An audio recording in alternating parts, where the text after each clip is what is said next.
દુઃખ છે ને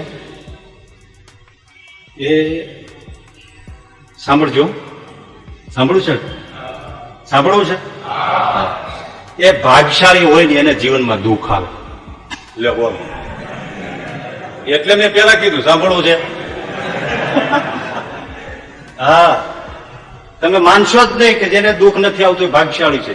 એના જેવો કોઈ દુર્ભાગ્ય નહીં જીવનમાં. ભાગ્યશાળીને જ જીવનમાં દુઃખ આવે. આપણે એને માનીએ છીએ કે જેને દુઃખ ના આવે એ ભાગ્યશાળી. ભાઈ, જેને દુઃખ જીવનમાં ના આવે એ ભૂલા પડી જાય, એ ભૂલા પડી જાય.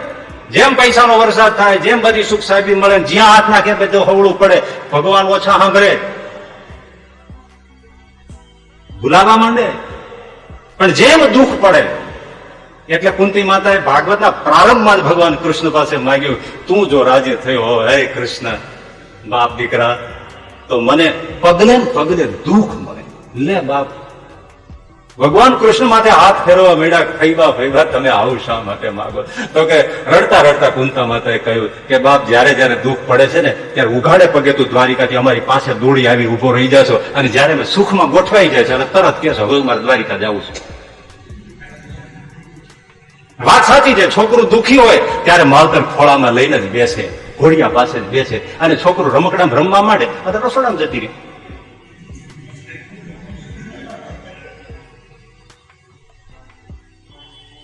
ઓફિસે રજા મૂકીને તમે બાબલા પાસે જ બેસો, કેમ બાબલો દુઃખમાં છે.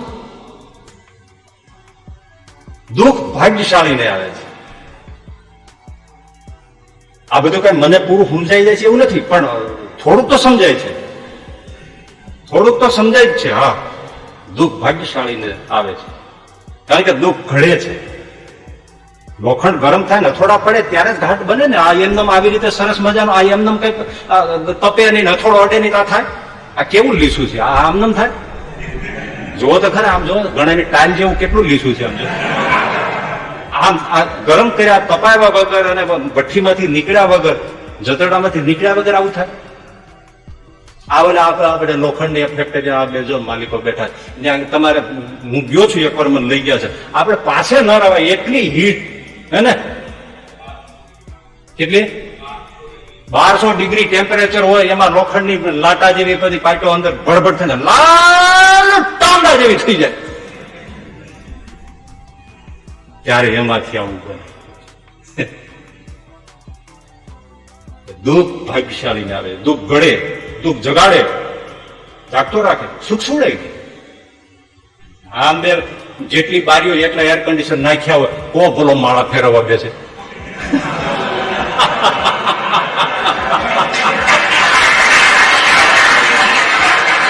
ના ના, સાચી વાત છે. અને ઓલું એક એર કન્ડિશન પંખાનો વેત ન હોય તો હે મહારાજ સ્વામી નારાયણ ભગવાન સહજાનંદ સ્વામી વરસાદ કરો મારા વાલા. હવે એસી માં ટેટો સુઈ ગયો એ શું કામ પ્રાર્થના કરે? સવારે ઉઠ્યા તો વરસાદ ન પડી ગયો લાગે છે.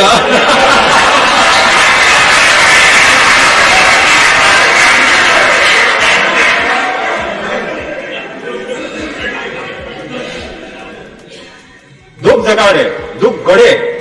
દુઃખ માણસને તૈયાર કરે, પરિસ્થિતિ સામે ફેસ કરવાનું, ફાઇટ કરવાનું દુઃખ તૈયાર કરે, ઘડે.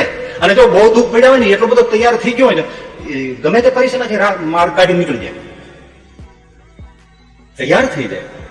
અને દુઃખ સાચા ખોટાનું પારખું કરે, આપણું કોણ ને આપણું કોણ નથી ખબર પડી જાય. માગો ત્યારે માથું માગી લેજો, જરૂર પડતી 5 રૂપિયા નાખી. સમજો કે તો માથું માગી લો, તારા માથામાં હું શાકભાજી કરવી એમાં? અરે રૂપિયા દે, માથું માગી લેજો. અરે માથું માગીને અમને જેલમાં નાખવા છે? એક જણાએ 2000-3000 ની ખરીદી કરી સ્ટોર માંથી, બધું પેક કર્યું, જેવું બિલ ભરવાનું થયું ત્યારે ખિસ્સામાં હાથ નાખ્યો તો પાકીટ ઘરે ભૂલી ગયો હતો. હવે શું કરવું? આ સામાન લઈ જવો જરૂરી છે, ન લઈ જાય તો ઘરના વારો કાઢી નાખે. હવે આ એને કઈ સમજાવું સમજાવે, બૈરાને સમજાવવાની કોશિશ જ ન કરાય, હાથ જ જોડાય. હવે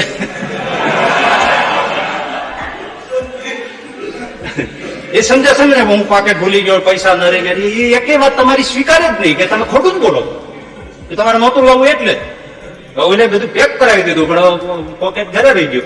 એનાથી બાજુમાં 5 ડગલા ઉપર મારો ક્લોઝ ફ્રેન્ડ છે, તો એને જઈને વાત કરો, 3 રૂપિયા રૂપડીમાં શું જઈને વાત કરી, ઓહો આવો શું છે ફ્રેન્ડ ને, બસ આવી રીતે મુસીબત છે, 3000 રૂપિયા.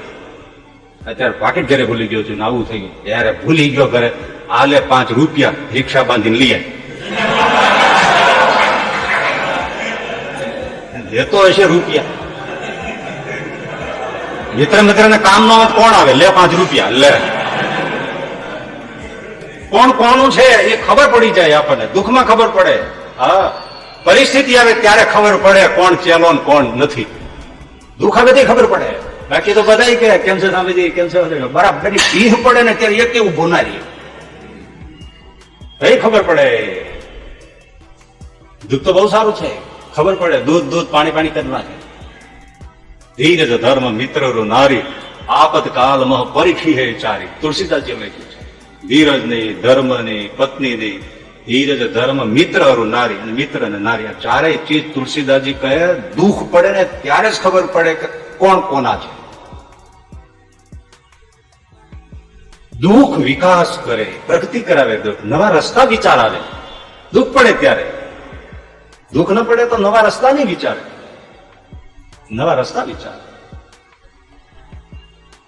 ગાંધીજીને આફ્રિકાના મેરિસબર્ગ રેલવે સ્ટેશન ઉપર જો આફ્રિકાના એક ગોરાએ ફેંકી ન દીધા હોત, ફર્સ્ટ ક્લાસમાં ગાંધીજીની ટિકિટ હતી, પણ ગોરાઓ ફર્સ્ટ ક્લાસમાં મુસાફરી કરી શકે એ સિવાય કોઈ બ્લેક સ્કિન વાળા કોઈ ફર્સ્ટ ક્લાસમાં ન બેસે, ટિકિટ લઈને પણ નહીં.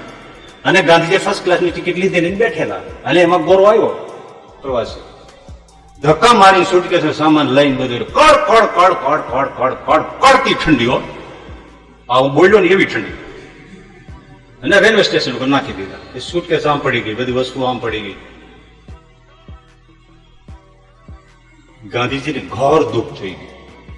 આટલો બધો રંગભેદ, એક પણ વસ્તુને આઈડિયા નહીં. કોટને ઓઢવાના પહેરવાના, એમ કડકડતી ઠંડી બેસી.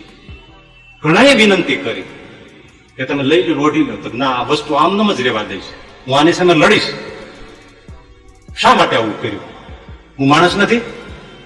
અને એક આટલું દુઃખ પડ્યું, અને એમાંથી ગાંધીજીના આઝાદીનો મંત્ર મળ્યો, ભારતના રાષ્ટ્ર પિતા બની ગયા.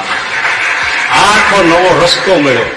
ગુરુદેવ આપણા શાસ્ત્રીજી મહારાજ જુનાગઢમાં મહંત થયા અને જોઈને ડગલે ને પગલે અનંત તકલીફો અંદરથી ન પડી હોત તો એ બધું છોડીને ક્યારે હિમાલય ન ગયા હોત, અને હિમાલય ન ગયા હોત તો ગુરુકુળનો નવો મંત્ર ને રાહ, હજારોને મોક્ષ પથ દર્શક એવું આ યુવાન વયોને સંસ્કાર પૂરતો, અને અમારી જેવા યુવાનોને ભગવી કંથા પહેરાવનારો આવો માર્ગ ક્યારેય પ્રસ્તુત થયો નથી.